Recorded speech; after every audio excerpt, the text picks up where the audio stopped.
Okay, so we're back in the office today. It's a week since our last video, and I just finished cleaning up the Exxon Valdez level coffee spill that just occurred out in the front room there, which was entirely my fault. Ugh. And that's going to take some more time. But to reward myself, I'm going to take a sip. Oh, that's good. I'm sure if you actually watched a YouTube video on how to make YouTube videos, they would say what you don't want to do in your intro is just stop talking and take a sip of coffee, but I don't care. Anyways, last week what we did is I showed you guys this book. And I alluded to this book, and I said, this is a good segue, that's the word we used, into what we're going to talk about this week, because I got something in the mail. So without any further ado, let's show you the package, and let's open this up, and let's start talking about it. Okay, so this is the book in question. This is what we talked about last week. Take another look. This is Tarot, Witch of the Black Rose. This is a long-running series that Jim Balent did. For those of you who don't know who Jim Balent is, just to give you some sense of background here, he's an artist where, in my generation, really, I'd say, cut the surface and got our attention with his work with Catwoman. The Catwoman series of the early 1990s, and I know the 1990s, a lot of people like to really slag on it and talk negatively about it because, well, in the 1990s, big guns was the name of the game, and I mean in every possible way.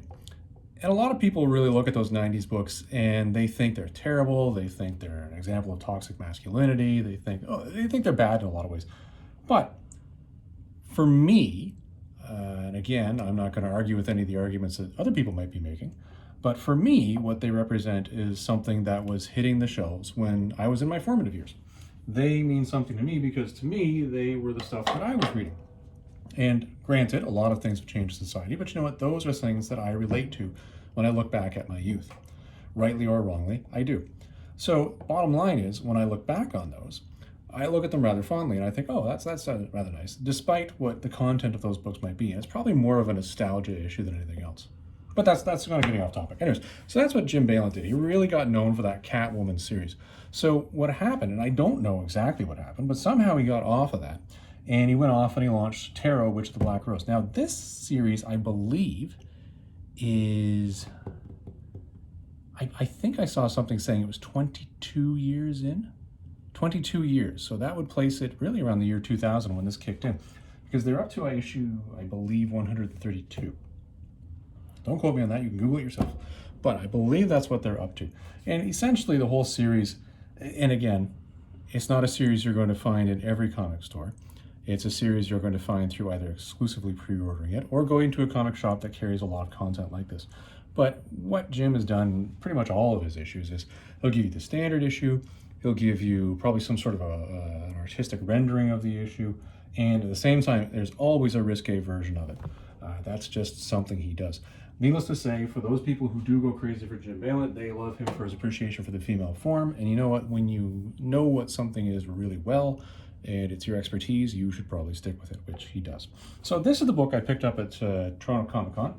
As you know, I mentioned this previously, it cost me a whopping total of $10. And I picked it up because I don't normally see these out in the wild. Normally because you don't see them in comic stores where I'm around. And I can tell you, I've never seen a new issue of this on the shelf at any of my local comic shops. And I've got a bunch around me that I'll pop into from time to time. I've seen a couple up on the walls that are older ones, because I think this is growing more of a cult following now. It's getting more of an underground sort of people who are just buying this regularly. I'm seeing more back issues pop up every once in a while and see them on the wall. So when I saw 75, I bought it. But that's sort of a segue and some background here. But this is the package we're talking about today. So as you can see, he's got a little kitty cat with a mustache there. That's pretty fantastic. I like that. I think he's a king cat because he's got a little crown there. That's kind of cool. And I like the classic, I would call that silent film era evil mustache. It's a perfect one. This is a pre-order. So after seeing, and I follow Jim Balent on Instagram, by the way, after seeing a lot of postings up for, oh, you know, you can pre-order this now, you can go on my website and you can do this, I finally said to myself, you know what, I've never bought one of these before, but I will do so. Instead of doing a previews issue with an order with my local comic shops, I decided to buy it directly from him on his website. And that was way back in, I believe, October of last year. And for sense of context, we are currently on the 3rd of April, the following year. So this took a while. This pre-order was long in coming. And I know that's typical. When you're picking up books on the previews issues, you're buying them that far.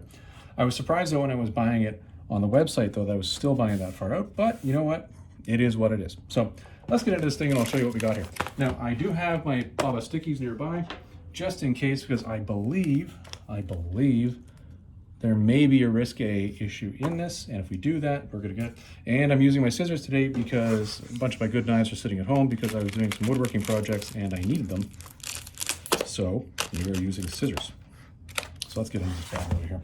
So, just cut. All right, poppity pop. Okay, it's a Gemini mailer, pretty fancy. Now what's funny about this is I sort of passively forgot about this order for a long period of time, because as I say, this was back in October, and I thought, well, I initially I was thinking, gee, I wonder when that's going to come out, and then of course time went by and I forgot about it. And then what happened was, as I was sitting around earlier this calendar year, I was saying to myself, where is that? Shouldn't I own this? And I had to go back and check on the release dates, and I did. And the release dates were for March, and I thought, okay, it's for March, so you know, it's not due yet. Due, I said due. So you know, I'll just wait. And I tell you, it took a fair amount of time into March, and I didn't hear anything. And I also didn't hear anything that they were being shipped. And I was getting a little concerned, but I did reach out to them. But I'll tell you, within, geez, I don't know, within a day of me reaching out to them, it was mailed. So no issues there whatsoever. So if anybody's ever considering buying directly from Jim Balent at jimbalent.com, that's a positive customer service experience for me, because again, it's nothing to do with timelines on their part. They were very clear on what the release date of the books were.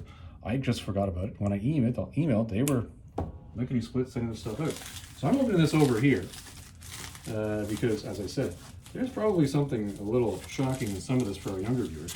And I'll bring it back over there and I'll show you in a second. Hold on. I'm scissoring like crazy here because this thing is heavily bubble wrapped. And I do appreciate the heavy amount of bubble wrap. I'm not arguing with that at all. Crinkle, crinkle, bubble wrap. There we go. All right, so we got, there we go. It's sticky bubble wrap. I don't think I've ever seen that before. That's cool. Okay, so what do we got here? We've got, now what is this one? Okay, so I've got Jim Balent's Terra, Witch of the Black Rose. This is number 132. There is a name they have for this particular cover, or this type of cover, where it's an artist rendering. I can't remember what it was. But this one isn't completely risque. Sure, it's suggestive, but it's not completely there, so there's nothing to bother sticking on that. That's pretty cool. And as I said, 132 was the issue, so I remembered that correctly. That's very nice. It's on the back of this. Oh, look. I got a fancy sketch thing on the back here. Huh, well, that's somewhat risque. But either way, fancy sketch thing on the back and a Little Mermaid sticker thing. Very neat. Very cool indeed. That's nice. Now, this, I believe, was the standard cover of issue 132. And again, we're going to the mermaids here. So it kind of leads to the sketch that was on the back of this, which is a mermaid. Very cool. Now, I'll tell you, I have not read any of these. These are going to be some of the first issues of Tarot that I have read. So it'll be interesting to find out a little bit more about this. But I said, you know what? I'm going to support them. I'm going to buy it. That's pretty cool. There was a strictly risque version of this cover as well. I did not get that. So put that over there. What's on the back of that? And, oh, look. Ooh, okay, well, hold on. Post-it note. Post-it note. Boop. There is another sketch on the back of that. Now, this is a print, I'm sure. It's numbered 50 of 800. That's pretty cool. Now, this one is risque, so we got the Post-it note on that one. We're good on that. And again, same, as I say, same type of material, same, you know, layout. There is a phrase for this. I cannot remember what it is now. Oh, old man thing. Old man brain. And I believe this is signed. It is signed. Look at that. Very neat. Very cool. What do we got over here? All right, so this is a cosplay cover. This is a 22nd anniversary edition of number 132, and it is signed by the cosplayer and by Jim Balent. That is what is on the back here, and it's got a certificate of authenticity. Well, that's very cool. Okay, check that out. I don't remember reading this at all. That's very neat. So it's a cosplay cover, seagull, and you can see this is a mermaid because you're CGIing a mermaid town down there, and we've got the signature right there. And there's a signature of, I'm guessing this is the cosplayer. I'm gonna have to look this up and find out who this is. That's very neat. Or it might tell me on the certificate of authenticity on the back. Holly G, there you go.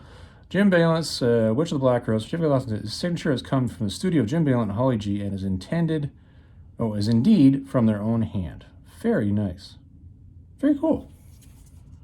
Neat. That's pretty cool.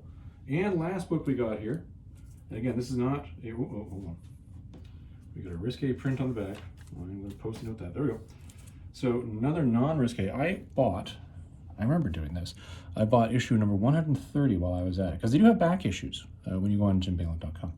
And I thought, and I went back a couple just to say, okay, so I'm going to read this. Maybe I'll go back a couple issues, read a couple issues before that, just to see if there's anything I'm missing in the story, or that'll maybe help me understand what I'm going through. So I did pick this up. This is a standard cover. There's nothing really particularly risque or special about it. That, I'm guessing, is some sort of angry merman, which could be leading into the mermen or the merwomen that we're seeing over here, or mermaids. And there is the sketch, which is a print on the back, which is number 283 of 300, signed by Jim Balent. Very cool. Very neat indeed. So that is what came in the box. So as I mentioned, this was a segue into these books, which have now arrived. I'm quite happy to have these here. Very neat. Now what we'll do with these is we'll get them all put away. I'm going to read them, obviously, and maybe in a later issue, what I'll do, or episode of our show, what we'll do is I'll give you guys some feedback as to what I thought of these. If you want to know what I think of these, you can always just send me a DM on Instagram as well, and I'll give you my 2 cents on them if I'm not going to make it in a video. Now I'll tell you, which brings me to another topic. The other topic being, let's get this glare off of this book, shall we? Yeah, here, like, stop that. Yeah, that's better. Much better. Yeah, look at that. The camera even already. Yeah, look at the science working here. It's beautiful. Which brings me to a segue into another topic. I think, and I think this, and this is just sort of verbatim and off the cuff here, but we're going to let you guys know. One of the things I'm thinking about doing on the channel is we'll continue to do these openings when they come in, but they don't come in that often for me. The reason they don't is because I don't spend a lot of money buying new books or stuff really right now. And that's really a choice by me because I've just decided I'm going to step back from a lot of buying. One of the things I do want to do, though, is give you guys more reviews. Something that I've noticed is that people seem to like when I do my reviews of my omnibuses. They like it when I do my reviews where I'm saying, hey, here's what I'm thinking of this or that or the other thing.